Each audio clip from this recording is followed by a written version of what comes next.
Milton Berle. He is my earliest. Milton Berle in the Texaco Hour, and the opening, which I memorized, and which I'll give you a caveat of his story. Many decades later, after Milton Berle, and you know, we are the men of Texaco. We work from Maine to Mexico. You remember that? I don't know if you do, but I do. Yeah. And that's the way we started our night. And I was standing in front of the Peninsula Hotel, where my husband and I stayed for a bit when we were working. And a car came up, and a woman came out of the car, and she tapped me on the shoulder, and she said, "Excuse me, my name is Lorna Berle.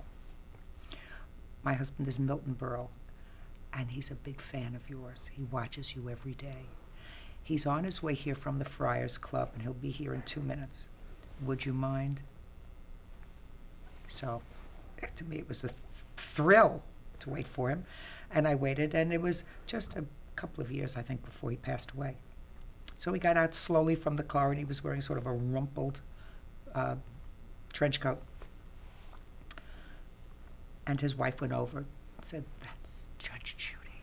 And he looked up, and he said, "Oh, I love you." And I said, and I went into a rendition of "We Are the Men of Texaco, We Work from Maine to Mexico," and we chuckled back and forth. And when we parted, he said to me, "Kid, you've got great comic timing." It was one of the best moments of the years that I had spent in California, and probably took me back to my childhood.